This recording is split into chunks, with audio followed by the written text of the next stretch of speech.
Welcome to 1000 PS TV. We've got 4 new middleweight naked bikes for 2025 and the mighty Horvath and I have really put them through their paces. Stay tuned, it's going to be killer.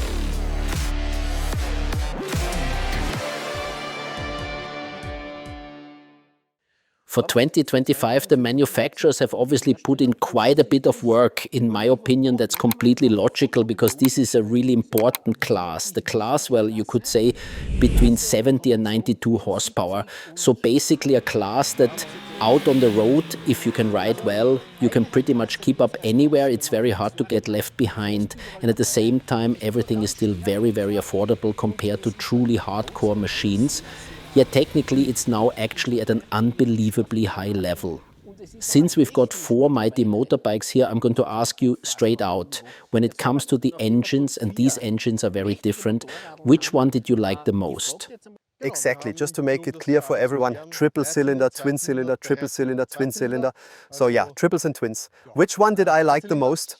Well, I was on the one hand surprised by CF Moto. I mean, I already knew the engine from the launch when I was in Portugal, but the fact that CF Moto came straight out with a triple cylinder right off the bat, well, it's still not quite on the same level as Triumph's triple, especially in terms of the mapping and yeah, the throttle response coming out of corners.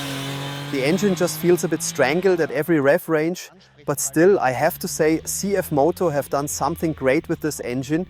There's a quick shifter included straight away, a killer sound. So for me, that was basically the surprise here.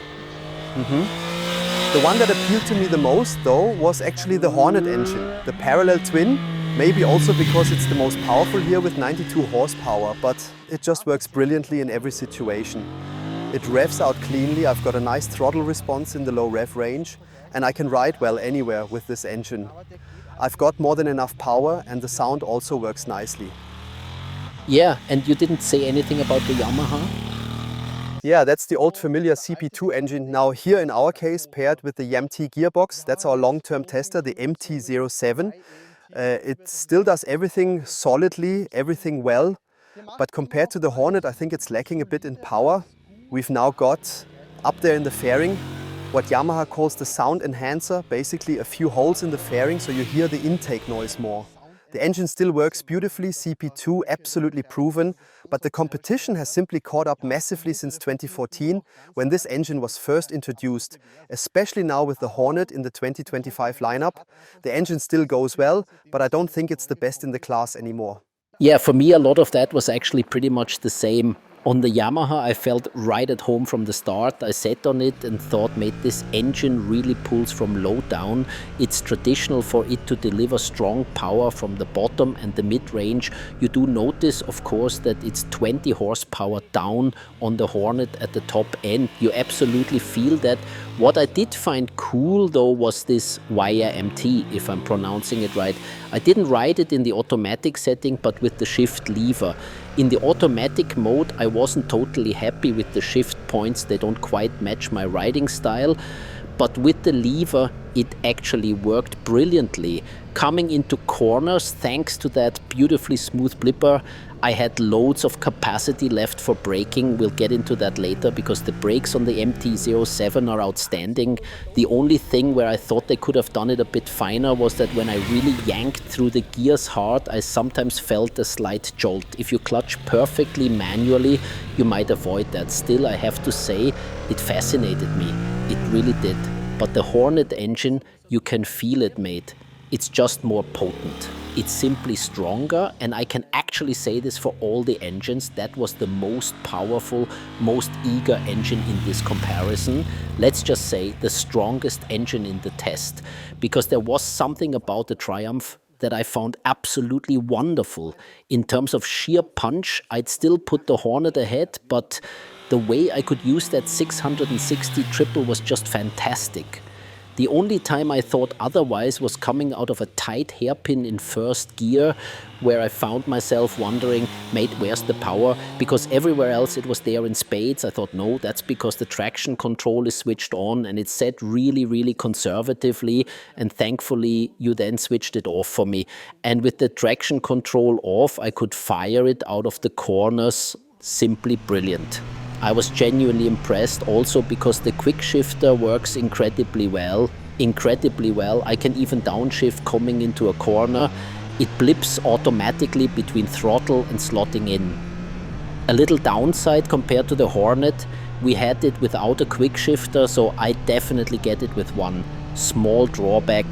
And with the CF Moto, I actually expected a lot because a 675 triple, we already know that from Triumph, and I think we've also seen something like that from MV Agusta, a Divine engine, and it's really very, very smooth running, yet I felt that it didn't particularly shine down low in the mid-range or at the top end. So nothing that really made me think, yeah, exactly, mate, that's leading the pack.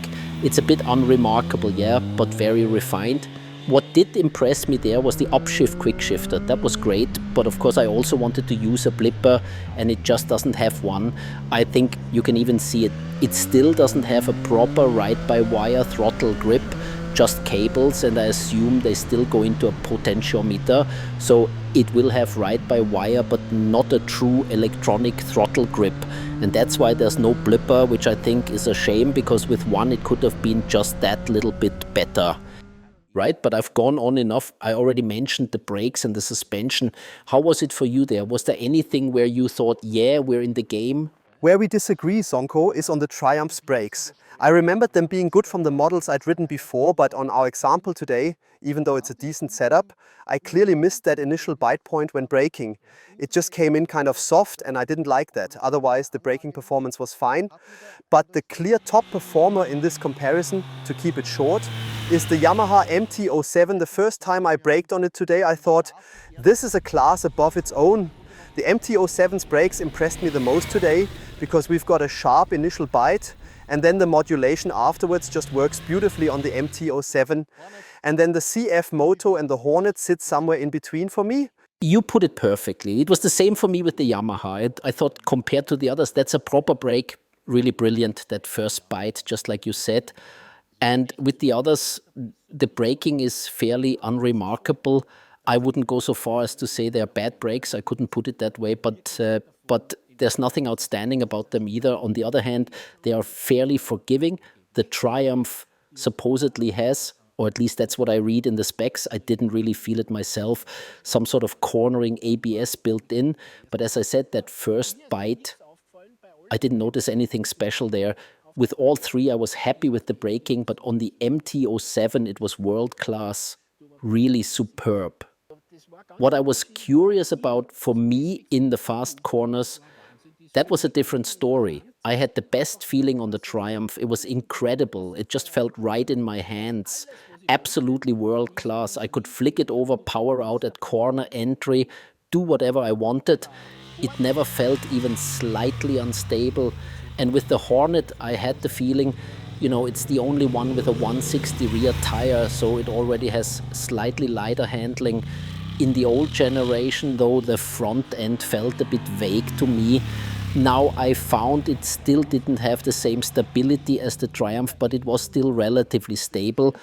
And with the MT-07, I personally got on very well. I think it's got a slightly firmer suspension setup too, but in terms of being able to really make use of the bike, I actually got on with it quite well. The one I got along with the least was the CF Moto, maybe because it still feels the most unfamiliar. It's a completely new model after all. I felt like it was working a bit underneath me. I think it's actually the only one here with an adjustable front suspension. I even tweaked the fork a bit. You could probably firm it up so I'd feel more comfortable on it. But in terms of clarity, transparency and stability, The CF Moto was the one I found the hardest to gel with. That's not to say it doesn't ride brilliantly. It absolutely does. Well, I can't really add much to that. But for me personally, when riding, it also makes a huge difference whether I'm sitting on the bike or sitting in it. And with the Honda and the CF Moto, I felt more the latter. Very low and integrated into the bike with the tank towering high above me. On the Yamaha and the Triumph, I feel more like I'm perched on top rather than sitting inside it. And what I really like about the two middle bikes, the Honda and the CF Moto, is that they both have relatively wide handlebars. Sure, that's less practical in the city if you're trying to filter through traffic, but out on the open road, where I'm steering more through the bars and not hanging off, I prefer having that wide bar in front of me. It gives me leverage. Then I can guide it smoothly and directly through the corners. That's why, for me, the two middle bikes feel the most harmonious on the road. Even the CF Moto, even if you didn't feel quite as comfortable on it, because it has that wide handlebar and even a steering damper, which just gives me more feedback from the front wheel, so I can take it into a corner with real confidence. I just want to put that into perspective because I did feel comfortable on the CF Moto, but the others suited me better. That's probably down to personal preference. But I absolutely wouldn't say it's a bike you wouldn't feel comfortable on. I would never put it like that. And just because it caught my eye, the rear light on the CF Moto, for example, I don't know whether I was riding behind you or the cameraman, no idea. But that rear light, it's insane. Really unbelievably cool design. When it comes to design language, I think that's where a lot of people will make their first buying decision, because the design language is totally different on all the bikes. The Triumph leans more towards the classic look you expect from a British manufacturer. Round headlight, nicely sculpted tank, it's more in that classic direction. The other three naked bikes are more or less leaning towards sportiness. Yamaha, of course, with its controversial front mask design. CF Moto has brought something to the road that I'd almost say has never been seen before, like that rear light, for example. And Honda is, well, classic Honda, a bit understated, but no one's going to get upset looking at it. And speaking of people getting upset, before you start shouting at the screen saying we're missing one or two bikes, I've already seen it in the comments. Suzuki GSX-8S or Aprilia Tuono 660 factory. Just to clarify why we haven't got them here, for this comparison we picked the four bikes that have either had a major update for 2025 or are completely new to the market. But of course, if you want to see the GSX-8S against one of these bikes, just let us know in the comments and we'll see if we can still fit it in this season. Of course, price is always an important point, maybe not quite as important for us, since we're lucky enough that the manufacturers bring us these bikes and we can just ride them. But still, the price is not insignificant, and I think the Hornet still has a killer entry price. I think the Honda is 8,990 euros in Austria and 8,499 in Germany. Is it the cheapest? No, the cheapest is actually the CF Moto, which you might have expected.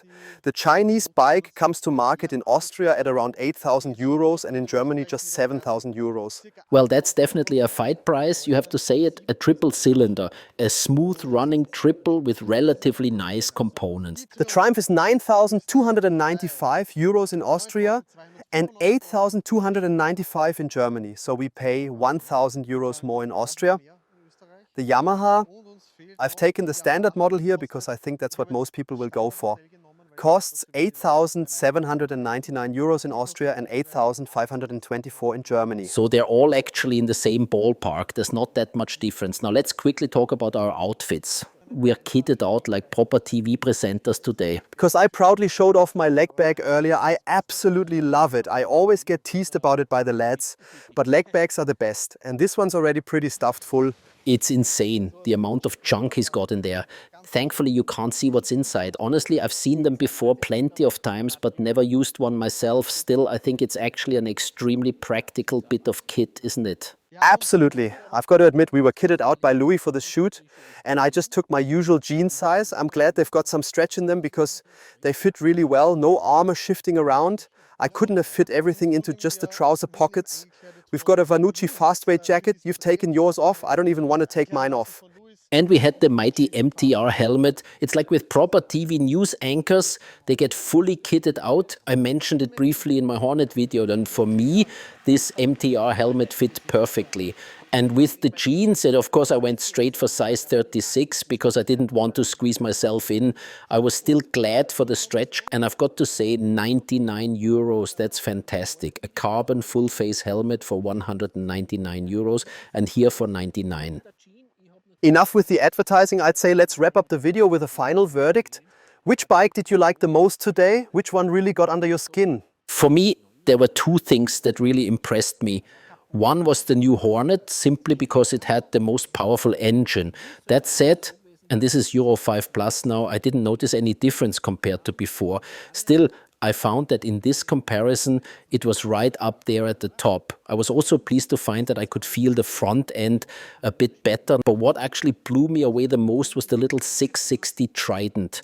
When I rode it, mate, I thought, are you kidding me? I could spend the whole day blasting up and down a mountain road on that thing and have an unbelievable amount of fun as long as the traction control was switched off and I could fire it out of the corners just properly mean and aggressive. And it doesn't look like that at all. So that's how it was for me. But there were no disappointments. Everything was really great. Then at least we don't have to argue over which one you'll be riding home, Zonko. For me, I honestly felt most at home on the Hornet, thanks to the updated suspension and that wonderful engine. Classic Honda quality, nothing's going to surprise you there, it just works well. But still, my heart beats the fastest for the CF Moto. It's new on the market, it's bold, it looks wild. It's even got front brake cooling. I don't know if it actually makes a difference, but it looks impressive. And it's something completely new from a manufacturer that's daring to try something different. It's eye-catching. And that's why, despite its slight deficit in throttle response, the CF Moto is my number one. And it's the cheapest. That helps as well. Friends, we thank you very, very much for your attention. Please leave your thoughts in the comments.